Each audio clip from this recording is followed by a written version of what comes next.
ഇത് മാസ് മോട്ടോഴ്സിന്നാണ്. നമ്മൾ Honda deo വണ്ടി BS6 മോഡലാണ്. അത് ജനറൽ സർവീസായിട്ട് നമ്മൾ കയറ്റിയിട്ടുണ്ട്, വർക്കിന് കയറ്റിയിട്ടുണ്ട്. അപ്പോൾ നമ്മളതിൻ്റെ ബാക്ക് ബ്രേക്കിൻ്റെ ഭാഗമൊക്കെ നമ്മൾ ചെക്ക് ചെയ്യാനും ബ്രേക്ക് ക്യാമൊക്കെ ഒന്ന് ഗ്രീസ് ചെയ്യാനൊക്കെ വേണ്ടിയിട്ട് അഴിച്ചിട്ടുണ്ട്. ബ്രേക്ക് ലൈൻഡർ അത്യാവശ്യം കുഴപ്പമൊന്നുമില്ല, നല്ല ലൈൻഡറാണ്, കമ്പനി ലൈൻഡർ തന്നെ കിടക്കണം കേട്ടോ. നമുക്കിപ്പോൾ വണ്ടി ശരിക്കും പറഞ്ഞാൽ 20,000 കിലോമീറ്റർ ഓടിയിട്ടുണ്ട്. അപ്പോൾ നമ്മൾ അതുമായി ബന്ധപ്പെട്ട് അതിൻ്റെ ഡീറ്റെയിൽ ആയിട്ട് ആ കിലോമീറ്റർ ബേസിലുള്ള സർവീസാണ് ചെയ്യുന്നത് കേട്ടോ. അപ്പോൾ ബ്രേക്ക് ലൈൻഡർ നമുക്ക് അഡ്ജസ്റ്റ് ചെയ്തിട്ടായി ബ്രേക്ക് ക്യാമയിൽ നമുക്കൊന്ന് അഴിച്ച് ഗ്രീസ് ചെയ്ത് റീസെറ്റ് ചെയ്യാം. പിന്നെ ശരിക്കും പറഞ്ഞാൽ നമുക്ക് എയർ ഫിൽട്ടർ പ്ലഗൊക്കെ ഓരോ 10,000 കിലോമീറ്ററിലാണ് നമുക്ക് ചേഞ്ച് ചെയ്യേണ്ടത്. ഇപ്പോൾ അങ്ങനെ നോക്കുകയാണെങ്കിൽ അത്യാവശ്യം അഴുക്കുമായിട്ടുണ്ട്, തന്നെയല്ല നമുക്ക് 20,000 കിലോമീറ്റർ ഉണ്ട്, അടുത്ത 10,000 കിലോമീറ്ററിലേക്ക് എത്തിയിട്ടുണ്ട്. അപ്പോൾ നമുക്ക് ശരിക്കും മാറ്റുന്നതാണെങ്കിൽ എയർ ഫിൽട്ടറും പ്ലഗും കൂടിയാണ് ചേഞ്ച് ചെയ്യേണ്ടത്. പിന്നെ അതേപോലെ തന്നെ ക്ലച്ചിൻ്റെ ഭാഗം നമ്മൾ ക്ലീൻ ചെയ്യാനും ഓയിൽ ലീക്കോ കാര്യങ്ങൾ എന്തെങ്കിലും ഉണ്ടോ എന്നൊക്കെ ചെക്ക് ചെയ്യാനൊക്കെ അഴിച്ചിട്ടുണ്ട്. അപ്പോൾ നിലവിൽ ക്ലച്ചിനകത്ത് വേറെ പറയത്തക്ക ലീക്കേജോ കാര്യങ്ങളൊന്നുമില്ല. ബെൽറ്റിൻ്റെ കണ്ടീഷൻ നമ്മൾ നോക്കണമുണ്ട്. അഴിച്ച് ചെക്ക് ചെയ്യുന്ന സമയത്ത് നമുക്ക് കമ്പനിയിലെ ബെൽറ്റൊക്കെ തന്നെ കിടക്കണം. പക്ഷേ അതിൻ്റെ സെൻറ്റർ പോർഷനിലേക്ക് നമ്മൾ ശ്രദ്ധിച്ച് കഴിഞ്ഞാൽ നമുക്കറിയാം സെൻറ്ററിൽ ചെറിയൊരു പൊട്ടൽ പോലെ ആരംഭമാണ് കേട്ടോ. തൽക്കാലം ഇപ്പോൾ മാറ്റേണ്ട ആവശ്യമൊന്നുമില്ല, പക്ഷേ ചെറുതായിട്ട് അതിൻ്റെ ലക്ഷണങ്ങൾ കാണിച്ചു തുടങ്ങിയിട്ടുണ്ട്. അത് ശരിക്കും പറഞ്ഞാൽ സാധാരണ ഒരു 25,000 തുടങ്ങി 30,000 കിലോമീറ്റർ വരെയൊക്കെ നമുക്ക് ഉപയോഗിക്കാൻ കിട്ടാറുണ്ട്. നമ്മുടെ ഉപയോഗം അനുസരിച്ചിട്ട് നോക്കിയിട്ട് അതനുസരിച്ചിട്ട് ചെയ്താൽ മതി. കാരണം വെച്ചാൽ നമ്മൾ ഓരോ സർവീസിലും അത് അഴിച്ച് ചെക്ക് ചെയ്യും, ക്ലച്ച് ഗ്രീസിങ്ങിനും ക്ലീനിങ്ങിനൊക്കെ ആയിട്ട് അഴിക്കും. അപ്പോൾ ആ കൂട്ടത്തേക്കടെ ബെൽറ്റ് നോക്കിയിട്ട് പ്രോബ്ലം ആണെങ്കിൽ സമയത്ത് മാറ്റിയാലും മതി. ഇപ്പോൾ നമുക്ക് മാറ്റണമെന്നില്ല, പക്ഷേ അതിനകത്ത് ചെറിയൊരു ക്രാക്ക് സ്റ്റാർട്ട് ചെയ്തിട്ടുണ്ട്. പിന്നെ നമ്മൾ ഈ കിക്കറിൻ്റെ പിന്നിയും വീലൊക്കെ ഒന്ന് അഴിച്ച് ക്ലീൻ ചെയ്തിട്ട് ഗ്രീസിങ്ങൊക്കെ നിർത്തി റീസെറ്റ് ചെയ്യും. പിന്നെ അതിനകത്ത് ബെൽറ്റ് വർക്ക് ചെയ്തിട്ടുള്ള പൊടിയൊക്കെ ഉണ്ട്, അത്യാവശ്യം നല്ല രീതിയിലുള്ള പൊടിയുണ്ട് ഇതിൻ്റെ ഉള്ളിൽ. അതൊക്കെ ശരിക്കും എയർ അടിച്ച് ക്ലീൻ ചെയ്ത് റീസെറ്റ് ചെയ്യാം കേട്ടോ. പിന്നെ അതിൻ്റെ variator body, boss drive, roller കാര്യങ്ങളൊക്കെ ആയാലും നോക്കുമ്പോൾ നിലവിൽ കംപ്ലൈൻറ്റ് എന്ന് പറയാവുന്ന തേമാനമൊന്നുമില്ല. 20,000 കിലോമീറ്റർ ഓടിയ വണ്ടിയുടെ തേമാനം എന്തോട്ടോ അത് ആവറേജ് കാണിക്കുന്നുണ്ട്. ക്ലച്ച് യൂണിറ്റൊക്കെ ആയാലും വർക്കിംഗ് ഓക്കെയാണ്, വേറെ പ്രോബ്ലം ഒന്നുമില്ല. നമ്മൾ ഈ സർവീസിനകത്ത് ക്ലച്ചിൻ്റെ ഭാഗമൊക്കെ ചെക്ക് ചെയ്യുന്നതിൽ ഇത് ശരിക്കും മാനുവലായിട്ട് നമ്മൾ അഴിച്ച് ഗ്രീസ് ചെയ്യേണ്ട പാർട്ടാണ്.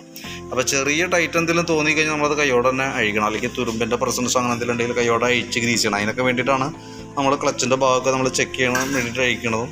അതേപോലെ ബെൽറ്റിൻ്റെ കണ്ടീഷനൊക്കെ നോക്കാൻ വേണ്ടിയിട്ട് അഴിക്കണം. അത് ശരിക്കും ഓൾറെഡി ജനറൽ സർവീസിലുള്ളതാണ്, അതിന് അഡീഷണൽ നമുക്ക് കോസ്റ്റോ കാര്യങ്ങളൊന്നും വരില്ല. ജനറൽ സർവീസിലുള്ള വർക്ക് തന്നെയാണിത്.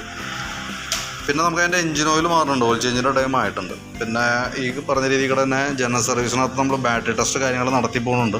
ഇതും ഇരിക്കുന്ന ബാറ്ററി എക്സൈഡിൻ്റെ ബാറ്ററിയാണ്. വണ്ടി മേടിച്ചപ്പോൾ ഉള്ള ബാറ്ററിയാണ് വണ്ടി ഇരിക്കണേ. അപ്പോൾ ഞാനതൊന്ന് ടെസ്റ്റ് ചെയ്തിട്ട് അതിൻ്റെ റിപ്പോർട്ടും കൂടി ജസ്റ്റ് ഒന്ന് പറയാം. നമുക്ക് വോൾട്ട് നോക്കുമ്പോൾ 12.65 ആ റേഞ്ചിൽ വോൾട്ട് കാണിക്കുന്നുണ്ട്. 12 വോൾട്ട് എന്ന് പറയുമ്പോൾ അത്യാവശ്യം നല്ല വോൾട്ട് ഉണ്ട്, നമുക്ക് കിട്ടുന്നുണ്ട് ഉപയോഗിക്കാനായിട്ട്. ടെസ്റ്റ് ചെയ്യുമ്പോഴും വേറെ കംപ്ലൈൻ്റ് ആയിട്ടൊന്നുമില്ല, ഓക്കെ ആയിട്ട് തന്നെയാണ് കാണിക്കുന്നത് കേട്ടോ.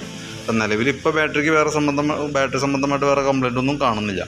പിന്നെ ആക്സിലേറ്ററിൻ്റെ കേബിൾ നമുക്കിത് BS6 മോഡൽ വണ്ടിയിൽ 2 കേബിൾ അവർ ആക്സിലേറ്റർ കേബിൾ. ആ accelerator A throttle B throttle എന്ന് പറഞ്ഞിട്ട് 2 കേബിൾ വന്നിട്ടുണ്ട്. അപ്പോൾ ഇതിനകത്ത് ഒരു പ്രാവശ്യം അത് ആക്സിലേറ്റർ കേബിൾ ടൈറ്റ് ആയതിന് കാരണം നമ്മൾ ഈ ഒരു കേബിൾ വിടിയിച്ചിട്ടിട്ടുണ്ട് അടിയിൽ വന്നത്.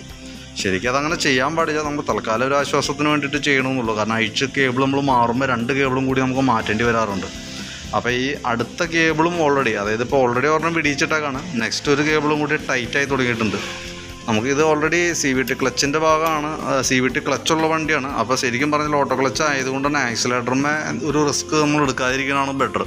കാരണം ഞാൻ ഓൾറെഡി ഇപ്പോൾ തന്നെ നല്ല ടൈറ്റ് ഉണ്ട്, അത് അഴിച്ച് കൈയോടെ അതിൻ്റെ ആ കേബിളുകൾ 2 കേബിളാണ്, 2 കേബിളും ചേഞ്ച് ചെയ്ത് ഇടുന്നതായിരിക്കും കുറച്ചുകൂടി ബെറ്റർ കേട്ടോ.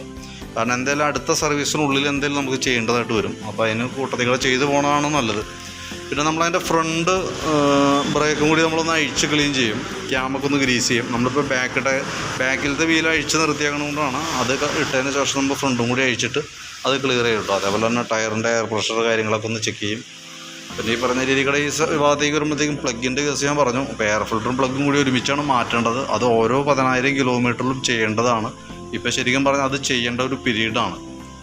അപ്പോൾ ഞാനത് എസ്റ്റിമേറ്റിൽ ഇപ്പോൾ അതെല്ലാം ഉൾക്കൊള്ളിച്ചിട്ടുള്ളൊരു എസ്റ്റിമേറ്റ് പറയാം. അതായത് air filter, plug, engine oil, accelerator കേബിളിൻ്റെ 2 കേബിളുകൾ, ആക്സിലേറ്റർ A കേബിളും B കേബിളും.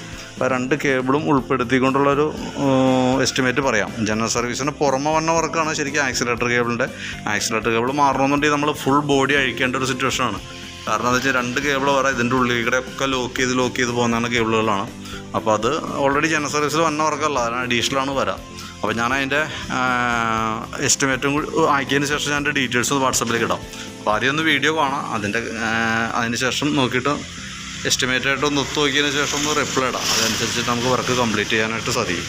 അപ്പോൾ നോക്കിയിട്ടൊന്ന് റിപ്ലൈ ചെയ്യണം കേട്ടോ.